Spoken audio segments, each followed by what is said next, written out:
Assalamualaikum warahmatullahi wabarakatuh. Salam Rahayu, Rahayu, Rahayu. Jumpa lagi dengan saya di channel New Edi Seluler Tutorial. Di kesempatan kali ini saya akan berbagi tutorial. Yang akan saya kerjakan ini adalah Xiaomi Redmi 9C dengan kerusakan yang sudah tertulis yaitu TS ataupun touchscreen. Oke, sebelum kita cek untuk kondisi infonya, kita tes dulu. Dan di bagian ini setelah saya coba untuk menggeserkan layar, ternyata ada bagian sensor yang tertutupi teman-teman, jadi tidak bisa dibuka kunci. Di bagian ini yang saya tunjuk itu adalah sensor proximity. Jadi apabila tertutupi oleh kotoran ataupun debu, itu digeserkan untuk membuka kunci itu tidak bisa ya teman-teman. Dan perhatikan di bagian layarnya ini keretakannya lumayan parah di bagian kaca touchscreen-nya. Oke, kita coba untuk geserkan dan ternyata tidak bisa dibuka kunci ya teman-teman.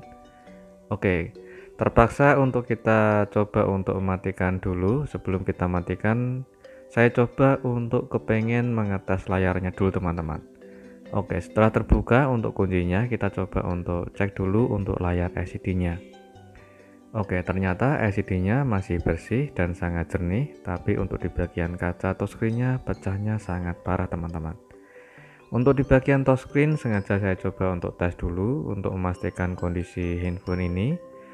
Dan setelah kita tes untuk LCD beserta touchscreen, jadi tidak usah kita mengganti LCD satu set ya teman-teman. Untuk mengerjakan di bagian penggantian kaca touchscreen, kita coba untuk simak tutorialnya sampai selesai. Oke, di bagian ini untuk membuka backdoor harus hati-hati karena ada bagian fleksibel sidik jari. Selanjutnya kita coba untuk membuka di bagian fingerprint-nya dan perhatikan untuk di bagian segel sudah tidak segel ya teman-teman, jadi handphone sudah pernah dibongkar sebelumnya. Oke, langkah selanjutnya kita simpan dulu mesinnya dan kita buka untuk di bagian buzzer atau di bagian speaker bawah dan kita angkat baterainya. Ternyata baterainya sudah pernah diganti juga teman-teman. Oke, langkah selanjutnya di bagian ini kita cek dulu di bagian kaca touchscreen yang retaknya sangat parah. Dan di bagian ini saya coba untuk perhatikan di bagian frame itu sedikit bengkok ya teman-teman. Jadi untuk di bagian frame ini di bagian tengah sedikit melengkung. Perhatikan di bagian framenya terlihat jelas ya teman-teman, melengkung ataupun bengkok, dan di bagian sebelahnya itu masih lurus, tapi untuk di bagian sebelahnya itu sedikit bengkok dan melengkung.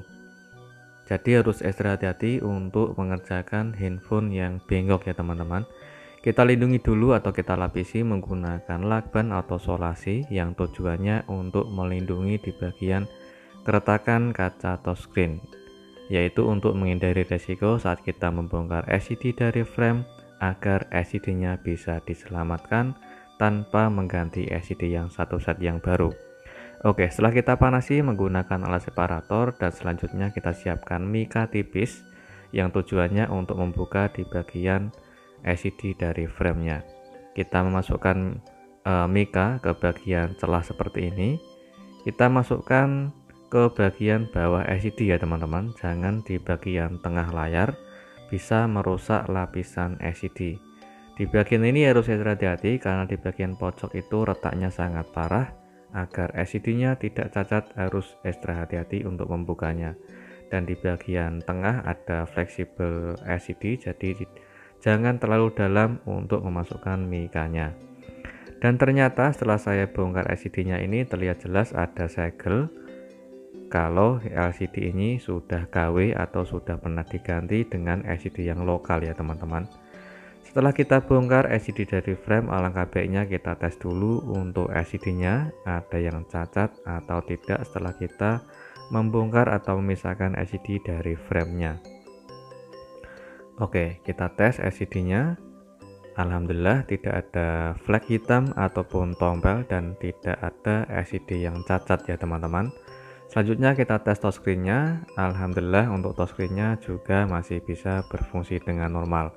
Langkah selanjutnya setelah kita tes untuk LCD-nya dan touchscreen masih normal, selanjutnya kita coba untuk memisahkan LCD dari kaca touchscreen. Kita panasi dulu menggunakan alat separator yang sudah kita setting sebelumnya, dan kita pisah dengan cara kita menggunakan yaitu kawat atau benang khusus untuk memisahkan kaca touchscreen. Untuk kawatnya sendiri saya menggunakan ukuran 0,05, kadang juga menggunakan 0,08 teman-teman. Alangkah baiknya jika saran saya untuk buat para pemula itu lebih baik menggunakan yang benang yang kecil ya teman-teman, 0,03, dan di bagian ini untuk ada sisa kaca touchscreen yang masih nempel di bagian LCD harus dibersihkan dulu teman-teman. Selanjutnya kita bersihkan untuk di bagian sisa-sisa lem yang masih menempel di bagian LCD.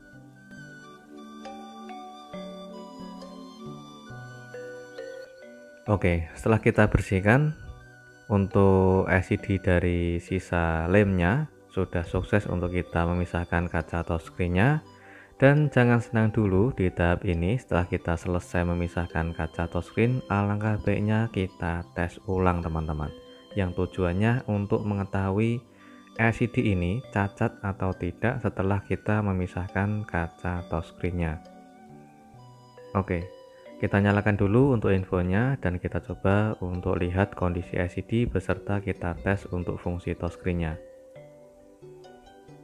Oke, infonya sudah menyala dan ini adalah LCD-nya setelah kita pisah dari kaca touchscreen-nya.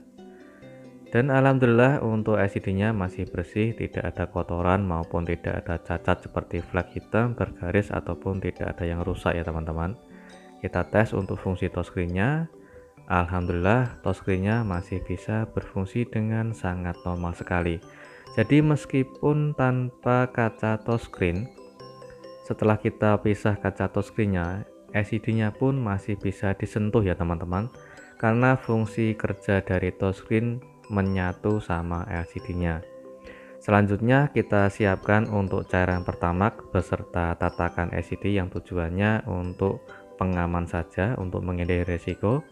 Selanjutnya kita bersihkan menggunakan cairan pertamax serta tisu kering biasa, yaitu untuk membersihkan sisa-sisa lem yang masih ada di bagian LCD-nya. Usahakan jangan sampai ada debu ya teman-teman. Selanjutnya kita siapkan lem OK kering universal, ini ukuran 7 in yang saya gunakan. Selanjutnya kita pasang dan kita presisikan lem OK ke LCD. Kenapa saya tidak menggunakan yang satu set atau kaca touchscreen yang sudah satu set sama lem OK teman-teman? Tujuan saya hanya menghabiskan stok saja teman-teman, karena stok saya itu yang spare partnya terpisah itu sangat banyak sekali, jadi sayang sekali kalau tidak saya gunakan. Setelah kita pasang lem OK, jika masih ada sisa kita potong sesuai ukuran LCD-nya. Oke, ini adalah kaca touchscreen yang saya siapkan. Ini kaca touchscreen harus kita cek dulu ya teman-teman sebelum kita pasang. Kalau saran saya dicek terlebih dahulu ini serinya sama atau tidak. Apabila sudah terpasang dan salah tipe ataupun salah seri, itu bisa menyebabkan 2 kali kerja dalam keadaan kesalahan pemasangan teman-teman. Jadi kita siapkan untuk spare part yang harus sama persis atau khusus yang akan kita kerjakan. Di bagian ini saya perbaiki di bagian frame karena frame-nya ini sedikit bengkok. Jadi kita luruskan dulu, yaitu tujuannya untuk menghindari resiko agar nanti saat proses perakitan tidak bikin LCD cacat ya teman-teman. Setelah kita luruskan dan kita siapkan untuk LCD beserta kaca touchscreen yang sudah kita siapkan untuk proses pemasangan atau penggantian kaca touchscreen-nya, bersihkan dulu sisa-sisa lem yang ada di bagian frame teman-teman. Ini adalah LCD yang sudah terpasang sama lem OK tadi dan juga kaca touchscreen yang sudah kita siapkan sesuai tipe serinya. Selanjutnya di bagian LCD kita pasang dulu ke frame dan kita lepas atau kita buang plastik yang ada di lem OK. Selanjutnya di bagian plastik belakang kaca touchscreen kita buang dan kita presisikan kaca touchscreen-nya ke bagian frame paling bawah sambil kita tekan sedikit atau kita tekan halus. agar kaca touchscreen-nya itu nempel ke LCD, dan di bagian tangan kiri itu untuk tugasnya mengasih jarak renggang seperti ini. Jadi prosesnya untuk menempelkan kaca touchscreen-nya tidak secara langsung ya teman-teman, melainkan kita kasih jarak renggang, dan di bagian belakang harus dicek presisi atau belum. Jika sudah presisi, kita tekan secara halus atau kita urut atau kita pijit dengan cara menggunakan ujung kuku jempol. Jadi untuk menekannya secara halus dan kita dorong pelan-pelan seperti ini. Oke, untuk menghindari resiko agar gelembung udara tidak ketinggalan di bagian tengah LCD, kalau saran saya untuk memijitnya dan juga menekan beserta mendorongnya itu pelan-pelan saja teman-teman. Karena video ini sengaja saya percepat, hanya tujuannya untuk mempersingkat durasi tutorialnya. Oke, tetap harus hati-hati di bagian tengah layar LCD saat kita memijitnya.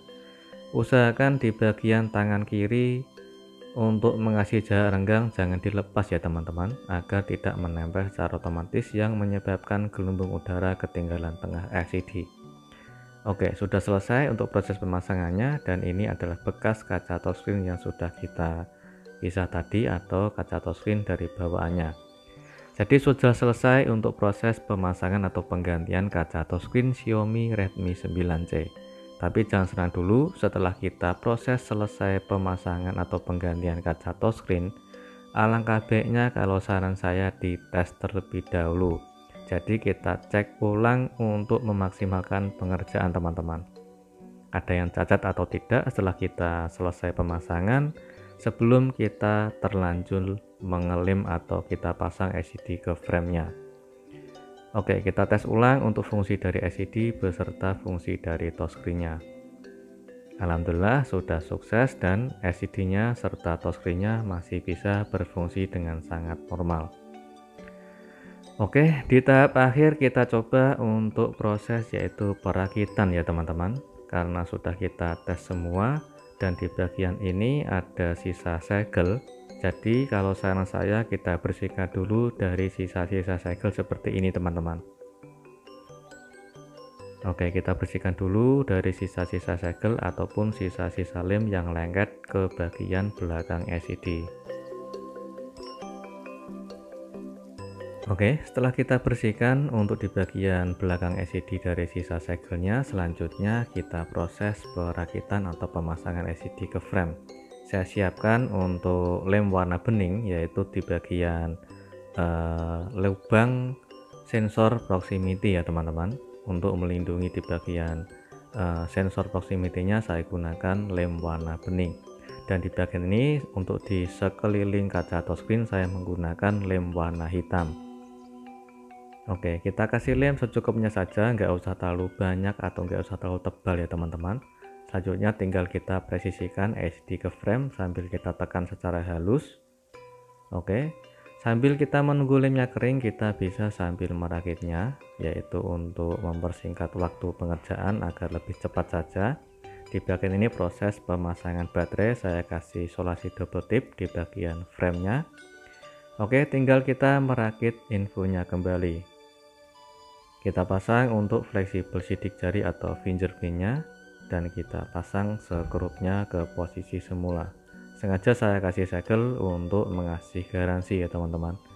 Oke, tinggal kita merakitnya untuk di bagian pemasangan backdoor, dan ini adalah hasil akhirnya. Kita coba untuk sambil menyalakan dan juga sambil membersihkan dari sisa-sisa lem yang terdapat di bagian samping-samping framenya.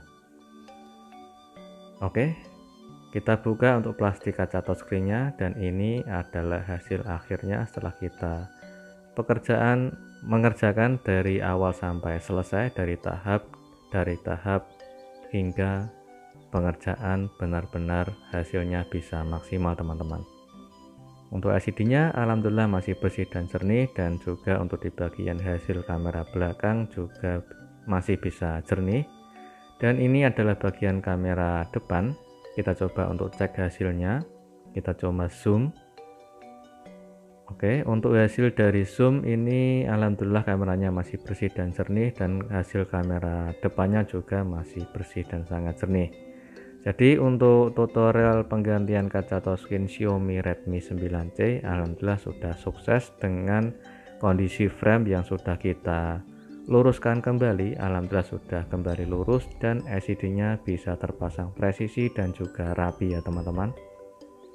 Jadi itu dari tips dari saya untuk proses pengerjaan penggantian Xiaomi Redmi 9C dengan kondisi kerusakan kaca touchscreen yang pecahnya sangat parah dan juga ada bagian frame yang sedikit bengkok atau sedikit melengkung.